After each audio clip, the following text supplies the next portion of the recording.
In this video, a breakdown of Taiwan's diplomacy will be offered and contextualized by the country's formation and its precarious existence amid the threat of the People's Republic of China. Given that there is such an asymmetry of power between Taiwan and the PRC, Taiwan has to look abroad for any reassurance of maintaining its existence as an independent political body. If Taiwan's existence is not guaranteed long-term alone, and the U.S. has indicated that it could defend Taiwan through military demonstrations and arms exports, then Taiwan's main means of survival is unofficial diplomacy with the U.S. Taiwan and China have a complicated history, with each having recent formations dating back to the 1950s after a civil war fundamentally between capitalist and communist forces. At the forefront of the conflict were leaders Mao Zedong, pictured here, and Chiang Kai-shek, representing communist and capitalist ideologies respectively. After the war tilted into the communists' favor, Mao Zedong formed the People's Republic of China under the Chinese Communist Party. The capitalists under Chiang Kai-shek retreated from the mainland, consisting of over 1 million individuals, to the offshore island of Taiwan. Eventually, Chiang Kai-shek established the Republic of China, whose existence was at odds with the PRC. Both nations established themselves not as distinct entities, but as two governments claiming jurisdiction over the same people and land. Both claimed China as their own. This also meant that in international relations, countries could only pick one China to recognize and have formal relations with. At first, given China's isolationism, for most Western nations, support for Taiwan as a capitalist nation was a default. Eventually, the PRC's massive economic expansion made it an essential market to access, and that resulted in the US and most other nations switching their recognition. The current relationship between Taiwan and the U.S. is complicated and is at the forefront of Taiwan's means of self-defense and continued independence. Today, this prospect of Taiwan becoming the sole government of China seems extremely unlikely given the status of the PRC's current economy, military development, and nuclear weapons deterrent. The more pressing issue is Taiwan's defense and ability to retaliate against a massively disproportionately powerful hostile nation that, unlike Taiwan, is still very serious about being the sole China. From past examples, it can be argued that in cases similar to Taiwan, the U.S. would unwaveringly defend capitalist democracy. During the Korean War and Vietnam War, the U.S. backed the capitalists, and these examples do not stand alone. The fundamental difference is that China in the 1950s, when the Korean War ignited, was not the same country as it is today, and did not have the same relationship with the U.S.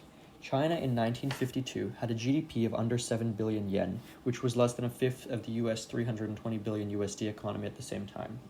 The US possessed a massive advantage in terms of military and technology. Today, the Chinese economy is expected to exceed the US economy in decades in nominal terms, and already has when measured in purchasing power parity. The Chinese Navy has recently become the largest in the world in terms of number of active vessels, and Chinese military spending has ramped up dramatically. Most notably, China possesses hundreds of nuclear warheads. The Korean War may appear to be the best reference when trying to understand what a contemporary war would look like, given it being the most recent and only direct military conflict between the CCP and the US. But as noted, the context of international relations and internal development of the involved parties makes the Taiwan issue very different and impossible to interpret through historical examples.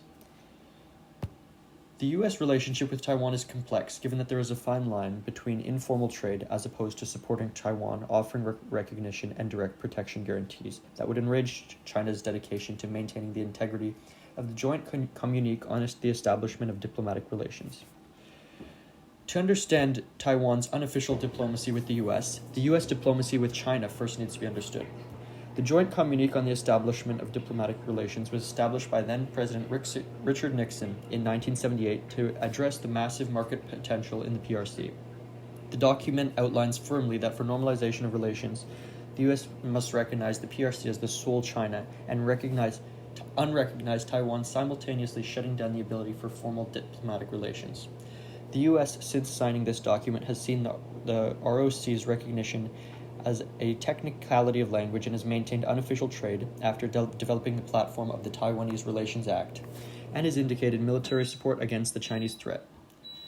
Though the U.S. strategically signed the document with minimal means of binding their diplomacy, political will, and general decision-making, they also understand that China can and will hold them accountable.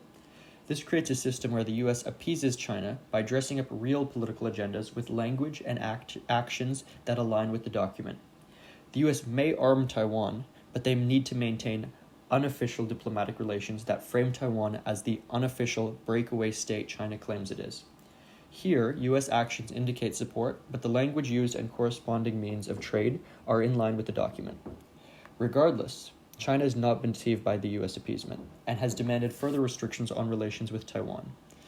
By attempting to interpret the document in its favor, they firmly renounced Reagan's sale of fighter jets to Taiwan, despite the document only indicating that arms sales to Taiwan be reduced over time.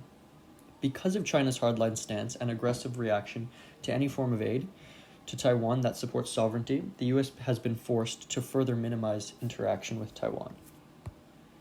In the mid-2010s, Taiwan inquired about purchasing advanced F-35 Joint Strike Fighters from the U.S., which was ultimately denied out of fear of the Chinese response. The limits of Taiwan's influence in Congress were tested here, and despite some support, ultimately the U.S. weighed the importance of Chinese relations and cooperations above accommodating Taiwan. This is a good example of American pragmatic policy, because despite rejecting Taiwan's wishes, American support for Taiwan remained. It shows that they will not anger China and destabilize relations with Taiwan when Taiwan's sovereignty is not at immediate risk. This also means Taiwan's diplomacy needs to work around American pragmatic relations with the PRC and understand the U.S. perspective. Not only understand the U.S. perspective, but also constantly assess it as it changes, assess general sentiment in government and sentiment between different administrations. This mode of assessment proved valuable when during the Trump administration, Taiwan renegotiated for fighter jets, lowering expectations to F-16V, and in 2019 was granted the deal. It was important for Taiwan to close the gap with the Air Force capabilities of the PRC, given that Taiwan's Air Force was aging going into the 2020s and had not been improved since earlier purchases in the 80s. Unlike U.S. trade with most other countries, the largest bracket of trade with Taiwan is defense. Taiwan's main means of repelling the Chinese threat is through being a strong enough military deterrent. Domestically, Taiwanese military equipment has not been produced en masse and is not advanced enough to keep up with China. Overall, Taiwan's Air Force consists of 60 older French jets, a model of domestically produced jets with a current stock of 130, and the 150 American-supplied F-16s from the Bush administration, and more recent F-16V jet purchases signed off by President Trump in 2019. The vast majority of Taiwan's Air Force has been developed through efforts of informal diplomacy with the U.S. Without U.S. support, Taiwan's options would be limited, and Taiwan's policy reflects this in the form of indirect increased assertiveness with the PRC and international organizations, where Taiwan participates as a non-independent state but as a de facto regime. The U.S., though walking a fine line by means of pragmatic policy, has indicated support for Taiwan on a number of occasions, with the most notable being the Taiwan Relations Act, post-PRC recognition in 1979, and the continuous military support for Taipei. In the early 1970s, the U.S. relationship with the PRC began softening, leading up to the 1978 decision by then-President Jimmy Carter's administration, pictured here with Deng Xiaoping, to formally normalize relations with the PRC for reasons of trade, and in doing so unrecognize the Republic of China. Relations with Taiwan during the time following 1978 were non-formally diplomatic, but remained significant and expanded after the new Reagan administration took power. Taiwan's strategy in the 80s was very dependent on the U.S. attitudes towards them, which were clearly unstable and changed based on the sentiments of different administrations. Notably, the Carter administration was not as supportive as Taiwan as later governments, such as those of Reagan and Clinton. This positive change in attitude towards Taiwan was partially a result of expanded Taiwanese efforts for unofficial diplomacy with the U.S. Taiwan's diplomatic strategy is that of recognition. Taiwan aimed to be recognized by as many countries as possible through what they called substantive relations.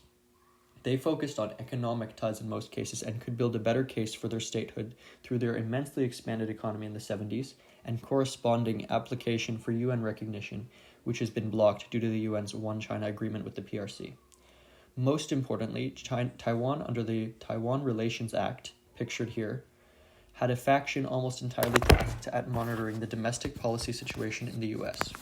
This indicated their understanding of the U.S. significance to their defense and continued existence, and it was reflected in the scale of diplomatic efforts, which in the 1970s expanded. Not only did they monitor the sentiment in America, but they also tried to directly influence it. By 1987, Taiwan was able to get additional representative offices in the United States, increasing its former representation of 10 Taipei Economic and Cultural Representative Offices, TECRO, as they would be renamed in 1995, to 12. Pictured here is the Boston TECRO office. Despite avoiding the politically disruptive images of formal diplomacy meetings between Taiwan officials and American government officials, non-government offices were used as spaces to further persuade American lawmakers through discussion. This was made possible during the Reagan administration. Taiwan maintained relations with government officials and maintained strong supportive sentiment in Congress through some of the aforementioned diplomatic efforts to ensure continued arms sales. A major emboldening of Taiwan that has led to more aggressive policies was the 1996 U.S. decision to employ carriers in the Taiwan Strait. This signaled to the government in Taipei the high level of military support from the U.S. needed for reassurance of maintaining sovereignty. The U.S. pragmatic policy extending from the 1978 PRC recognition left its military stance towards China's threats to Taiwan ambiguous and deeply affected Taiwan's similarly pragmatic policy. Taiwan had closely monitored every detail of formal statements and physical material decisions from the U.S. through the 70s, 80s, and 90s, and the Strait incident was the smoking gun verifying U.S. military support. Pictured here is one of the carriers sent by the U.S. during the incident.